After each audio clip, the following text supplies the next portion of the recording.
Ready, set, draw!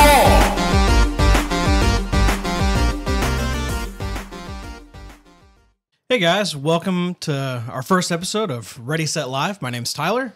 I'm Jacob. I'm Alex. And I am Anthony. Well, guys, welcome in. It's kind of an inaugural thing. It's really cool to kind of get the entire group together. The full team is here. Full team. It's the full team. team. This is the people you don't get to see behind the scenes and all that, and Still don't get to see us, but not quite audio yet. for now. Not quite yet. Not quite yet. Well, I figure we can get some introductions in. You want to go ahead and start, Tyler? Yeah, sure. So I'm Tyler. I've been playing card games for, probably since I was like 10, and I'm 31, so it's a long time. Massively underestimating that. Playing games, actually playing trading card games. Gotcha. So, like the first game that I really started out actually playing was Yu-Gi-Oh. Okay, you're thinking of like... Yeah, so collecting card games, that's a completely different set of circumstances. I've been collecting cards since I was like probably 6. Yeah. And was collecting Pokemon cards from the age of 6 on. Not too far into my adulthood, but played Yu-Gi-Oh for gosh knows how long. And then, kind of maneuvered into other games. Eventually did play Pokemon for a little bit, and then maneuvered into Magic after a little while. Fun times, and now jumping into Lorcana. So it's it's been an interesting journey to get to here. Sweet. Yo, my name is Anthony, and I've been playing. Me and Tyler are the same age. We're all basically the same age, which is crazy. Pretty much. We're old, man. Yeah. We're old. So I'm pretty confident with my age. I'll share it. That's gonna. Unfortunately, it's gonna. Well, share he already with said everyone. he said 31. Yeah. So. Oh yeah. He said 31. I don't listen to what he says. Does anyone? So yeah, I've been playing, or I've been playing since 8, 10-ish. I played Yu-Gi-Oh with my cousin a lot. We weren't playing correctly. We were just like, you know what, this card is cool. You followed the anime. Exactly. I still Pot of remember. Greed does everything. Exactly. I still remember trying to get Time Wizard, because I wanted to use the effect to age Blue Eyes to what was it? No, it was Baby Dragon into Thousand Eyes. That's what it is. Yeah. I was like, leave a comment. Exactly. But of course, the card game is nothing like the anime. So Yeah. So sad. yeah. But yeah, I transitioned from. You know what? I didn't transition until I met you guys when we started playing. In college we played Yu-Gi-Oh. Yep. And then we transitioned to Pokemon first. Yep. Pokemon first. Yeah. Pokemon and then Magic. It was like a coming back home. To Yeah, Pokemon, it was kind of essentially. weird though, because like that transition didn't happen immediately. So we transitioned over into Pokemon and then transitioned back into Yu-Gi-Oh for like a split second, and then went right into Magic. So it was kind of a weird transition period. Yeah. I think for all of us. All right, well, this is Alex, and we all have kind of similar stories because we all started playing TCGs early on. I think most of us collected Pokemon at one point in time, and then we all got into Yu-Gi-Oh at a young age. I think that really hit our age group pretty hard. I think we all played Blue Eyes Dragon without tributing, you know? At least one time. Done One that. time. It's like, how do you beat this, you know? Yeah. And then after that, just like all these other guys, we did get into Yu-Gi-Oh during college, and that's where we kind of got our competitiveness. We actually did some tournaments and stuff like that. Not a ton, but that's where we got pretty competitive into the scene. And then, like they said, Pokemon briefly when we came back, and then straight back into Magic after that. And then I'll bring up that in a second. And then Magic for a little while. We played Standard. I know at least me and Jacob did. And then we got into Commander, and we've been into Commander for a long time. Yeah. There's been ups, there's been downs, but it's always nice that you come back and then your deck's still good, or you upgrade it just a little bit. And that's kind of the background on my end. And I know we've kind of repeated, but what about you, Jacob? Yeah. Well, y'all are probably familiar with my voice on this channel. This is Jacob. I've done the Lorcana lessons. I've did the deck tech over Steel Amethyst. But as for my background and what kind of led me here, I did collect Pokemon at the ripe old age of 5. My brother, having an older brother, really introduces you to a lot of things earlier than you might have typically done it yourself, because you don't know what to ask for. But I too went through the rite of passage on the playground playing Yu-Gi-Oh without knowing the rules, and I also experienced someone lying to me about what Exodia was. They told me they had Exodia, and it just ended up being a random vanilla creature. So it was a formative set of years of learning TCGs. But some of the most fun I've had is honestly just hanging out with you guys on whether it was in a college dorm room or somebody's house in the living room, playing a card game that we're all kind of diving deep into and going through the learning process. And that's what kind of brings us here to Lorcana, because one of the coolest things about this game right now is that it's on the ground floor.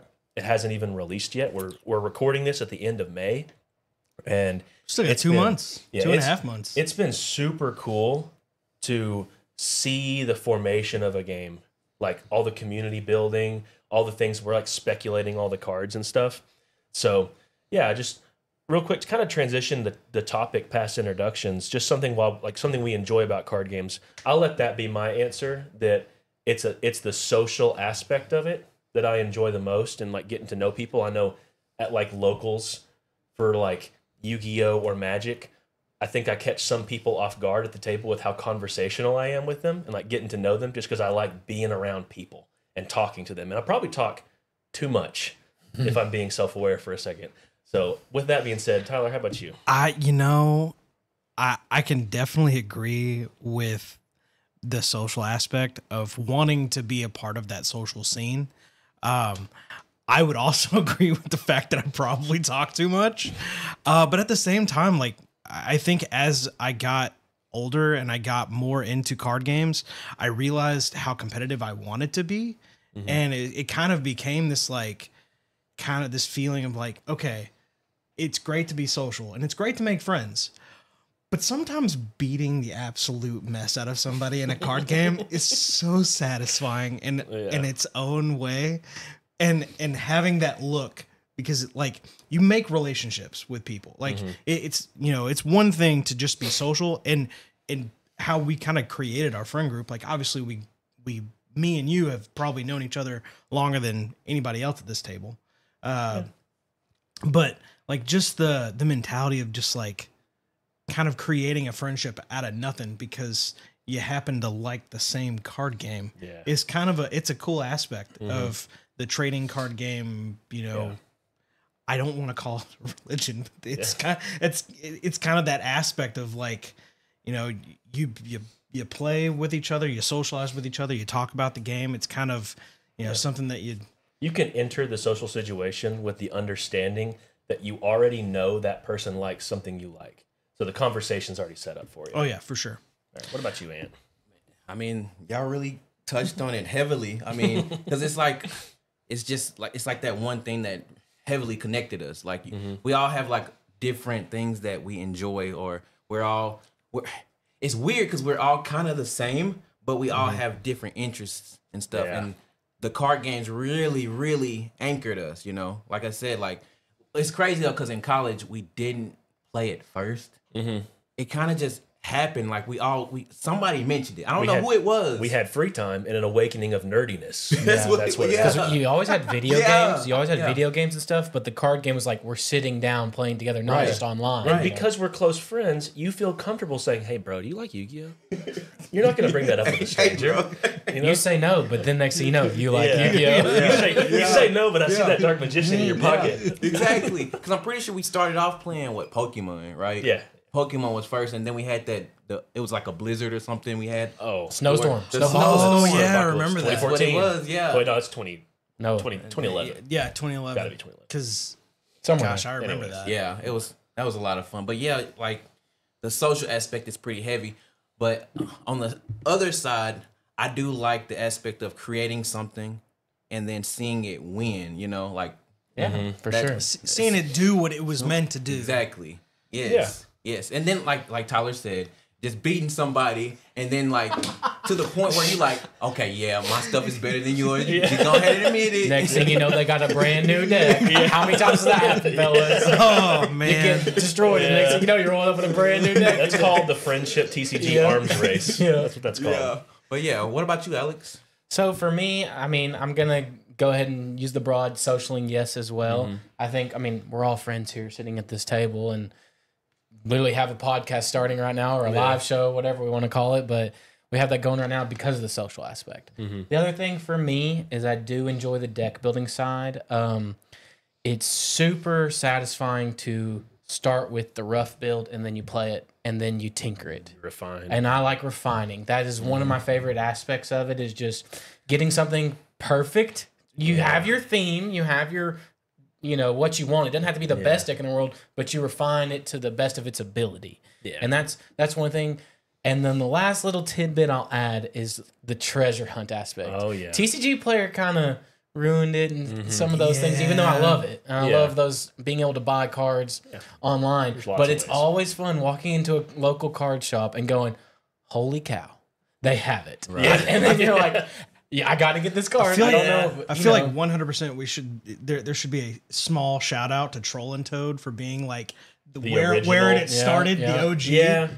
I do want to echo your point of the TCG Player thing, because like, we're treasure hunters. We found like a vintage Pokemon cards relatively recently, and it was like a huge adrenaline spike. Huge. But the TCG Player, it's not that it like killed the hunt for cards. It also like normalized pricing across the board, which is a good thing for the consumer. For sure. But it does feel like, how many times have you seen, compared to the past, how many times have you heard anybody's stories about going through someone's dollar bin of Magic and finding $30 cards? Never. It was when Game Exchange started selling Magic cards. That was the most recent time, and they wised up real quick.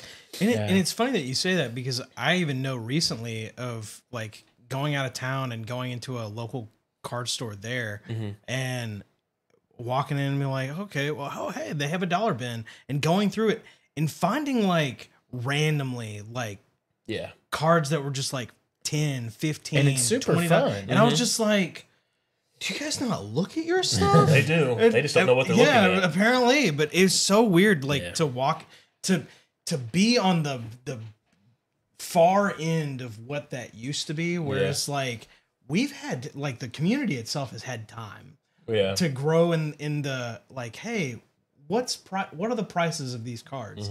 And to walk into a store that is obviously very established in its area, to not have that was very strange for somebody who has been playing the game for a long time. Do y'all have any stories of getting ripped off in a trade without realizing it? Because my brother has the worst offending one.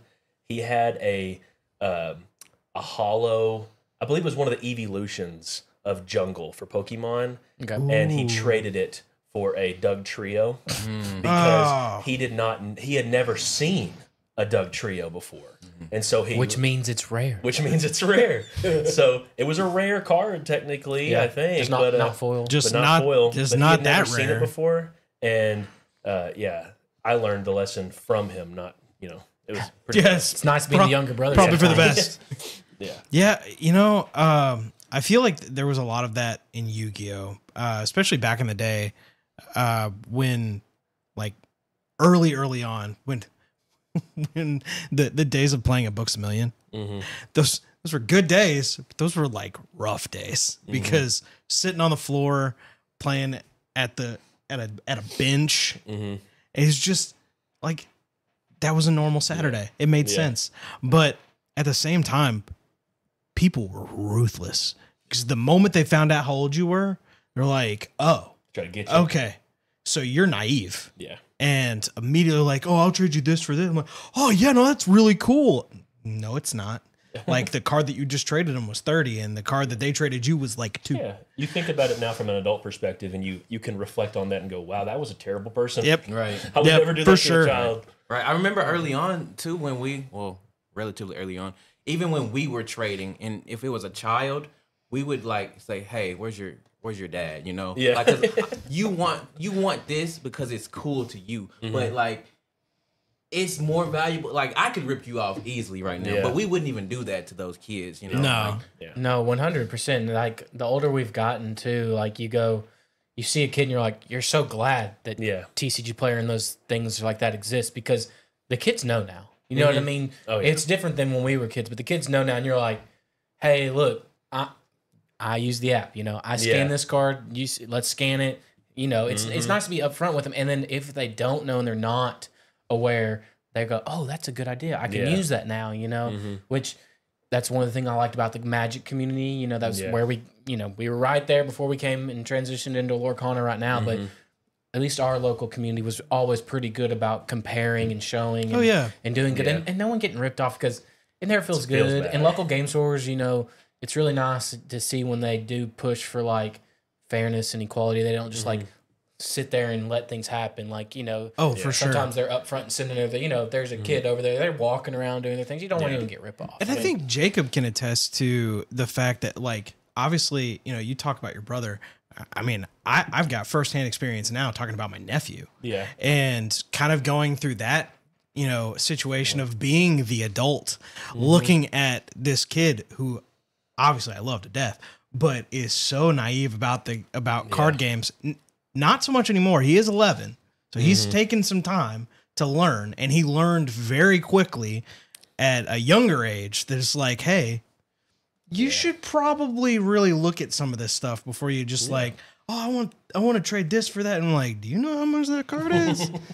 I'm like, especially when you get into different versions of cards, and like if a card's been reprinted. Oh yeah, you know what I mean. That can really fluctuate. Alternate Those little arts, bitty symbols in the bottom corners and stuff like that are really important. It's so weird now because now he's telling me about the cards that he's put away because like they're like really expensive, and I'm like, dude, applause, good for you. If only we put all of our old stuff. Oh my gosh! But then we wouldn't have gotten to play with them, and we wouldn't have formed those memories that have us making a podcast. And here that's we are. fair. Here we are. We are here.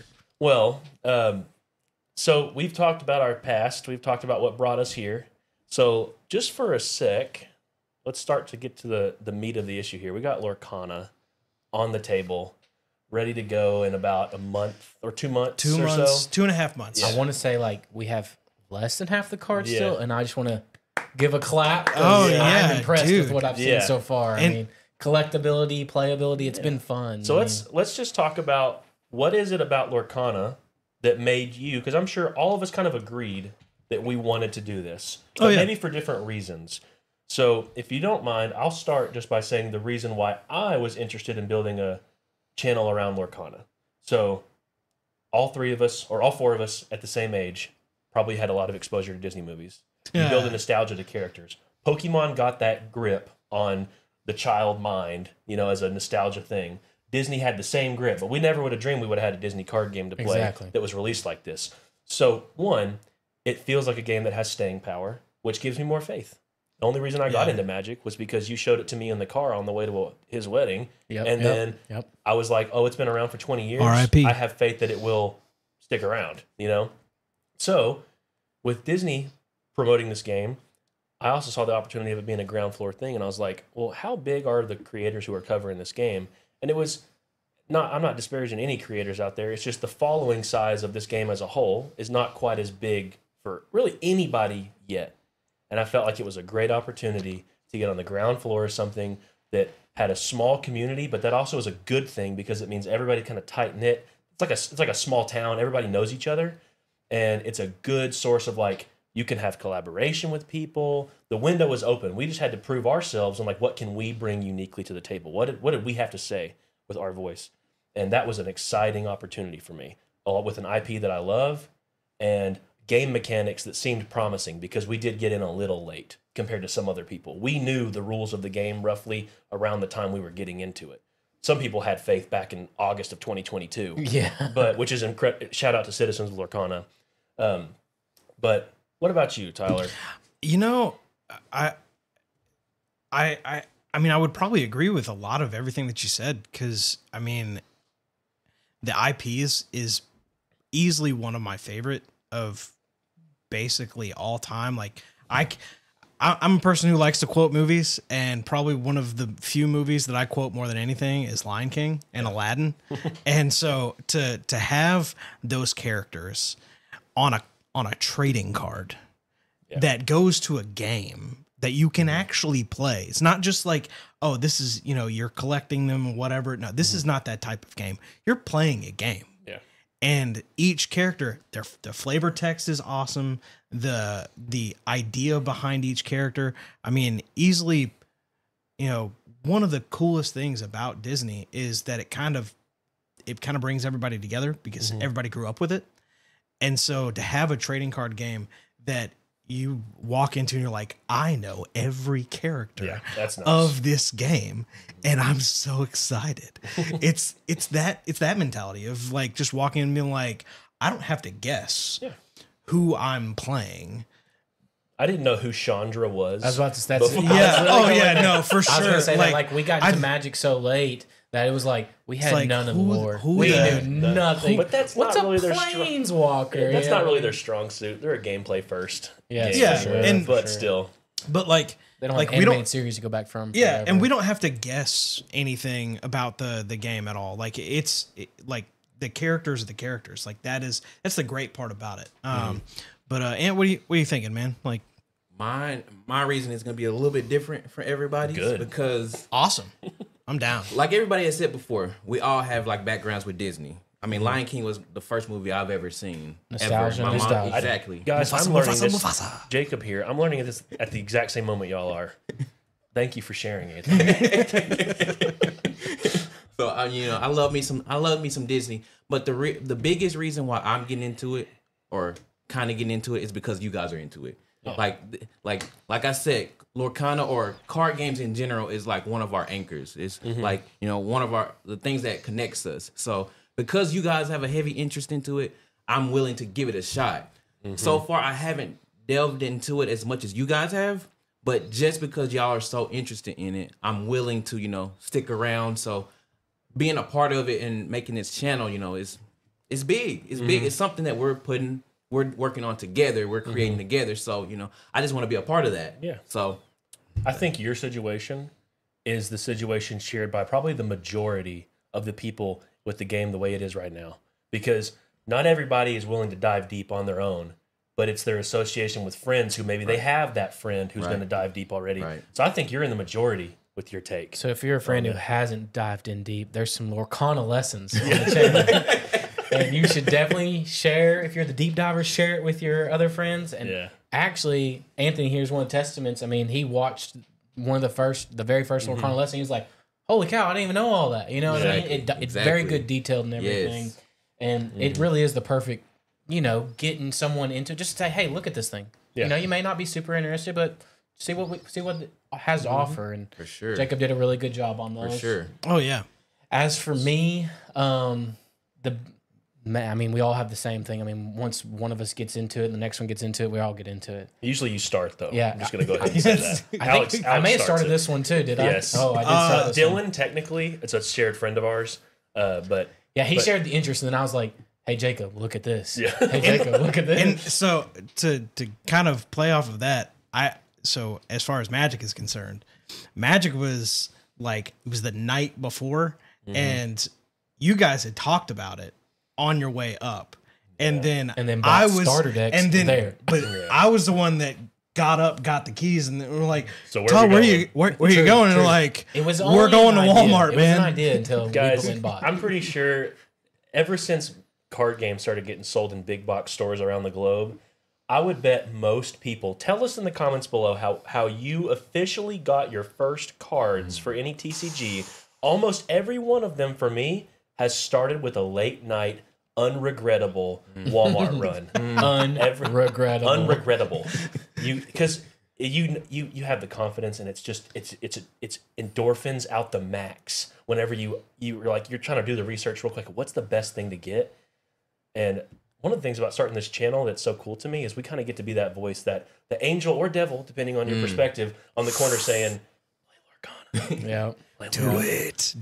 So the only thing I'm gonna add to my, nostalgia, friend group playing and all that is we were really big into Commander right before this came out, and then as soon as I saw the words multiplayer with the very beginning, that was like, and I'm diving off the cliff. I mean, it was like, come on, everybody, follow me. You know what I mean? Like, Jumping head deep. Let's we, go. We like social games. I mean, we have our competitive moments where we like playing 1v1, which it's nice to have that option in there as well. But we like our social games. I mean, there's board games that we play that are social too. I mean, things like that. So Shout out to Munchkin. Munchkin, Catan. I mean, those are some of the other ones, main ones. But it's nice to be like, hey guys, you want to come over and hang out, and we can play this game together and talk and hang out the whole time. And that's one of my favorite extra things that they did off the ground that I really am happy about. So I think all of us throughout the development of this conversation have kind of spoken to this point. It just hasn't officially been labeled with this little topic I'm going to bring up. But there is the topic of the Timmy, Johnny, Spike player dynamic that was introduced in Magic the Gathering. And I'm going to break it down real quick for any listeners who are not familiar with this yet. But essentially, it's basically how Magic the Gathering explained the three general archetypes of people who play their game and what they look for in a game of Magic. But it can be applied to almost every trading card game. The Timmy really likes big and splashy plays. It's not necessarily about winning. It's more so about getting to express what you think is cool and having that fun moment that's memorable to you. A Johnny is more expressive. They like to express themselves in their deck building. They like to find cool interactions, and they want to win. That is a goal, but they want to win their way. And if they can pull that off, that's great. And lastly is a Spike. And a Spike is, based on its name, it sounds like someone who's more hardcore. And a Spike is really your tournament grinder. But it also can be as simple as like, I really care about winning. When I play this game, I want to win. It's why I'm here. And that's not a bad thing. That can get a negative connotation. But just be honest about what you're looking for in the experience. If that's what you want, you probably should find other Spikes to play with because y'all will have a great time. So, with that being said, Alex, you've been going last in a lot of these things. How about you start off with how you would define yourself on those three archetypes? Because it can be a blend. So I'm going to first define us all. Okay. Every single person at this table was a Spike at one point. 1 point. Yeah. Every single person. Because there was been games where we all, like we talked about earlier, the arms race. One person builds a better deck, and you're like, oh no, he's kicking my butt every time, and I'm about to go buy some new cards. So we've all been a Spike at one point. I like to think everyone's kind of a hybrid, but for me personally, I don't know exactly what label it would be, but I definitely like the winning. But more we got into Commander, the more I cared about just having fun and the deck building and the tinkering side of things. So I know I've mentioned that before. I know that there's subcategories and all these things and stuff like that, but definitely the tinkering side of things. And just like I said, I like building archetypes. I like building certain strategies. I mean, big into recursion strategies and stuff like that. And then just, it doesn't have to be the net deck, best deck there is out there and it's winning all the tournaments. It can be whatever feels like you. Yeah, feels like it. Most of the time they're normally tier 2 decks, it seems like. You know what I mean? Like they win. They don't win as consistent, but they win in like 50% of the time or something like that, or whatever the ratio is. But I like taking those decks and then refining them to my style. I mean, in doing that. So on that three-way Venn diagram of players, it sounds like you're more of a Johnny. Definitely a Johnny. That's where you would lean. And you have your spiky moments, but Johnny's your home. That sounds what it's like. All right, what about you, Ant? So I'm gonna bring up a little tidbit from the past. Every powerhouse deck I have ever owned was suggested by Jacob. I've always asked Jacob, hey Jacob, out of these decks that's coming out, what do you think is gonna be the next big thing? And Jacob would look at them all. He would weigh the pros and cons. He's the analytical guy, and he'd be like, I think this is gonna be it. Bet, say less. And I'd get it, and then all of a sudden, Jacob would be like, yeah. And that's when he knew he screwed up. Regrets. So that kind of leads into me being heavily on the Spike side. I really like to win. Like, I don't like losing in anything I do anyways. Feels like a waste of time. It kind of feels like that. But as I've grown and matured a little bit more, I've gotten to the point where no matter how much I win, if I didn't have fun doing it, it's kind of pointless. Like, for sure. I've had, like I've said, I've had the decks that would win easily, but if I'm not having fun doing it, it's like it's kind of like a combo deck when you have those decks where it's like, and I combo out and win turn 1, 2, or 3, and you're like, well, I did that a couple times, and then you get tired. It's of boring. It. Yeah, like I want to have multiple ways to win. Like different win. You want variation. Yeah, exactly. But you want consistent variation, if that makes sense. Exactly, because I'm not trying to go out here to lose every game. You know what I'm saying? So, So you sound on the Venn diagram earlier. You sound like your home is the Spike, but you have a little bit of the Timmy side of you of wanting to do cool things. Yeah, I got you. Okay. Yeah. Tyler? Oh, the regret of knowing full well where I sit. So, it's kind of funny. The more that I've played, even outside of this friend group, and because obviously, at least for a little while, for about 3 years, I didn't live here. So I didn't really get to play with you guys that often. You probably played more games than any of us. I've by volume. Played way more games than probably everybody here as far as playing Commander. Yeah. But like, I really felt like being in certain play groups changed the way that I look at the game. Interesting. Because playing with you guys, it really felt more like it was a social aspect. Yeah. Like it was about the camaraderie between all of us because we're all friends. And that's the mentality that I took going into those other play groups. And I quickly learned they don't give a crap. So I had to just beat you. Yeah, they think it's fun to blow up your lands, and that's not okay. So my mentality changed completely as I grew into other game formats and played different decks, and I just realized I'm like, I really love, kind of like what Alex was saying, I really love building a deck, having a general idea of what I want it to do, and then play testing, and then really kind of like, just boiling it down to its bare bones parts, and then being like, okay, this is exactly what I want the deck to do. How do I get there, and what parts do I need to put in to make it streamlined? Yeah, you're experimenting the whole time, and I can definitely tell the decks that I just didn't really care, but those are the decks that I typically play against people that are like, hey, can you not win this game? Yeah. Like, can we just like play? Is that okay? Yeah. And I get that. Like, I'm like, yeah, no, for sure. I can play this deck. I can do this.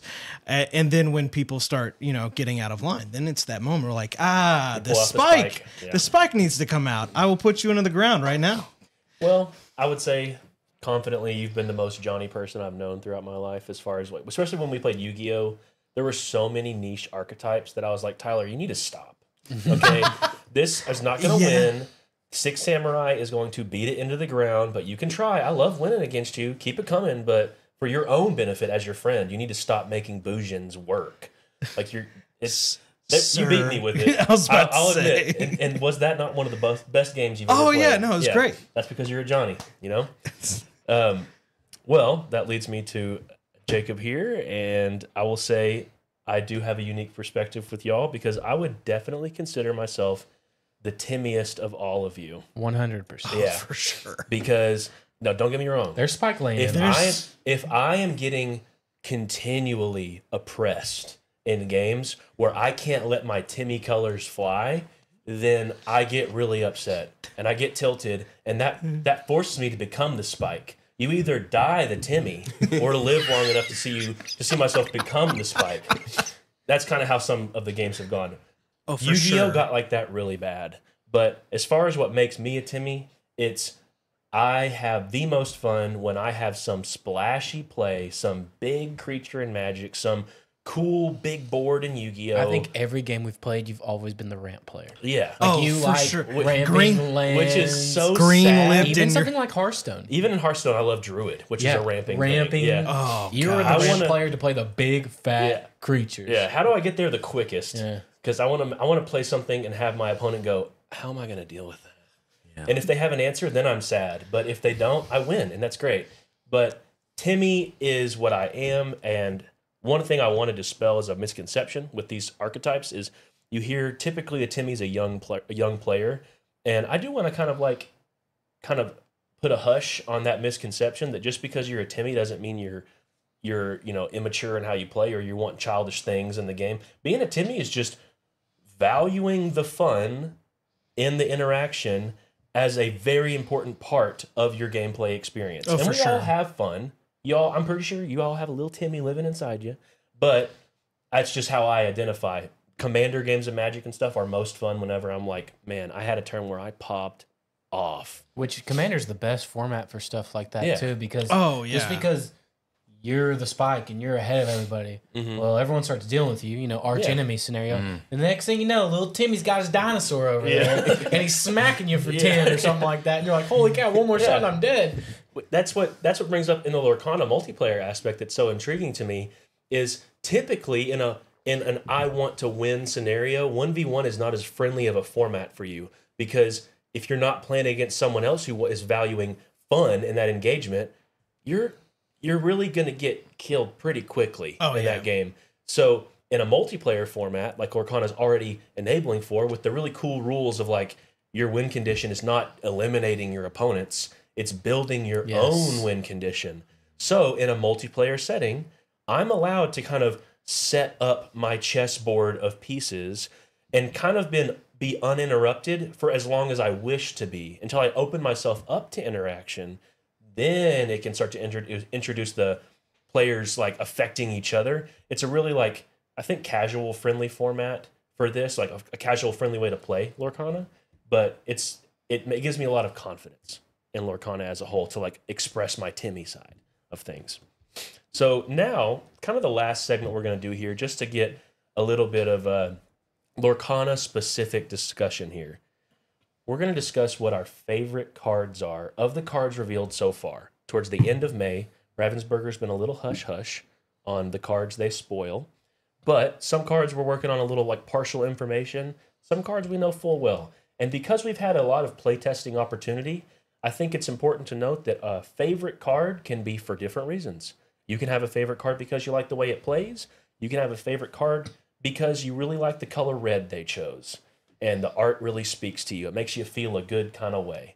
So let's start with Alex. Alex, what's your favorite card? So my favorite card, I think I alluded to this a little bit earlier, but it's the Hades, not the Shift Hades, the regular Hades. I am a big fan of value plays. I'm a big fan of recursion. Putting that on a body makes it even better.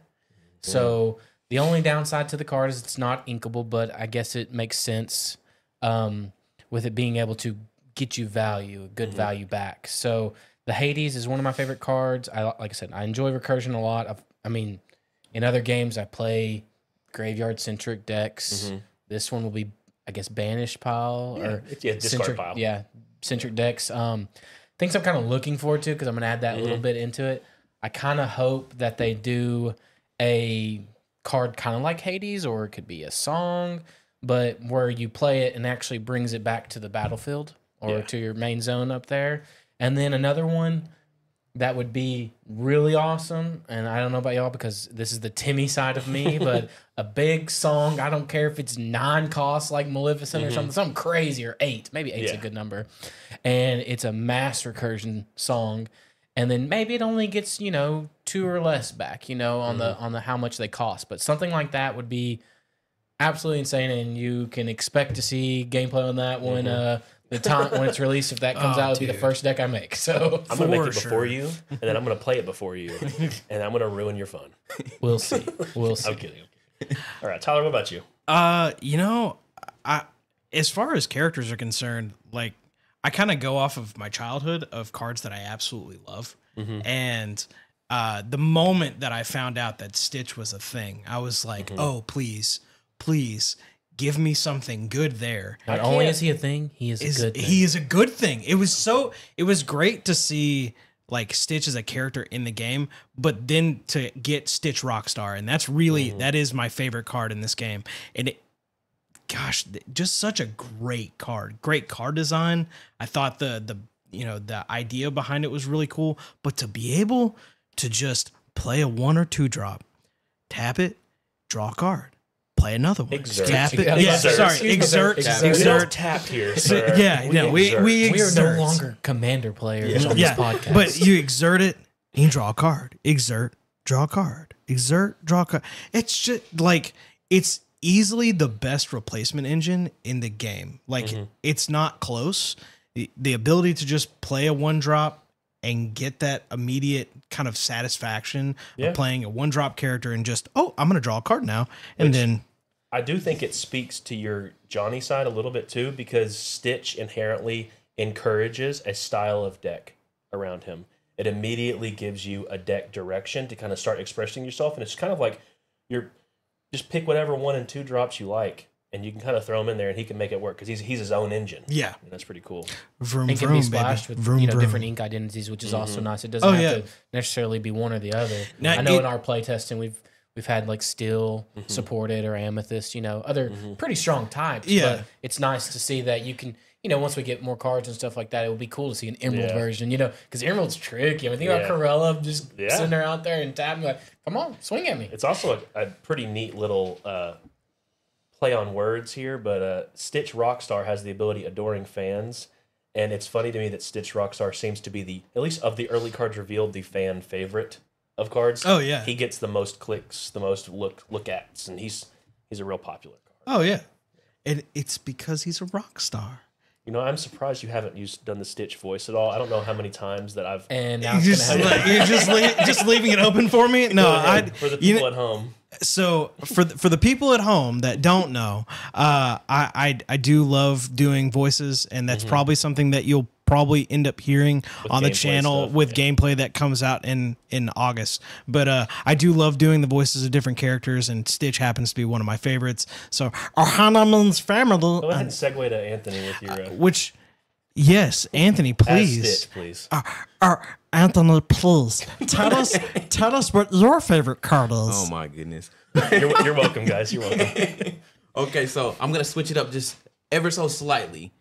My favorite art is Mickey Mouse Wayward Sorcerer. Oh, Purple is my favorite color. Heck yeah. And it's just oh my gosh, I want to see like that card just saw that animated. It's a Who's great the card, artist? Do you too. have the card pulled up? Who's the artist? 'Cause I think we need to give them see. some love here. Let's If you're see. mentioning it for that reason. People at home who are just complete Where does it show the artist? at? beautiful nerds are going to know Should be in immediately. the- Nicholas Cole. He's so good. He did one of my favorites too. Nicholas Cole. Nicholas Cole. Yeah. Great stuff. But my favorite card as of right now is Aladdin Heroic Outlaw. Like he has that thiefish look, and thief is like my favorite type of class in a lot of different games. So I really like the vibe and the cape. It's just really dope. I've played the game the least out of everybody here, so I can't just say the way he plays is my favorite, but just the idea of being able to, over and over again, after I banish somebody, I gain 2 lore. And what else? Let's see. Whenever this character banishes another character in a challenge, you gain 2 lore and each. Ooh, Each opponent? Each opponent. Is that a multiplayer Each. staple? Yeah. I mean, each crazy. opponent loses especially 2 in lore. red. That's Goodness gracious. I mean, I know you haven't played as much as all of us, but in our like game testing and stuff like that, It comes up. it has swung some games. I mean, it has made the Emerald Ruby deck that we've all like tossed around. It has been one of those things where you're like, this deck has hardly any options. Yeah. The deck's not good. Then Aladdin gets played, and you're like, oh no, I don't have an answer for that. What do I do? Anybody got a Yu-Gi-Oh deck? All right. Well, I am going to go last. He's really regretting The going thing last, is, though. The thing is, Anthony took my favorite card. All right, I will go ahead and say that Aladdin Heroic Outlaw, another Nicholas Cole art, if we want to recognize that. Aladdin Heroic Outlaw. job, Nicholas Cole. Yeah, good job. He did good. Great job. Did good. And he's going to get another shout out in a second. Aladdin Heroic Outlaw is my favorite card because I love the gameplay design of it. I like the multiplayer kind of baked into it, and the art is really cool. One of the things that I kind of headcanon here, I kind of like to treat that Aladdin like he was raised by his father instead of being a street rat. And he kind of gets Aladdin, the the King of Thieves aspect, but he has a good moral center, so he's a heroic outlaw, not Shout just out a to thief. the best Aladdin movie. So, yeah, Aladdin 3 with the return of Robin Williams. Great stuff. But my actual pick for this list, because I don't really just want to duplicate for the sake of being cool, my favorite is Mickey Mouse Brave Little Tailor. And it really, with another Nicholas Cole art, the thing I noticed about it, and you'll see this in the first episode of Lorcana Lessons already on the channel and stuff, I noticed the scissors immediately as a sword, and I was like, well, that's a really cool design choice. And then I thought about the name, Brave Little Tailor, how a tailor would be using scissors. The flavor's baked in the art. He looks like he's challenging someone. Ironic, because that's not usually what you want to be doing with him. Oh yeah, no. But absolutely really, not. the reason he's my favorite, beyond just the cool Mickey art, is he is the epitome of a big splashy play that forces you to do something. So playing him in a game means, okay, I just spent 8 ink. I have a 5/5 sitting here that's not easy to hit because he's evasive.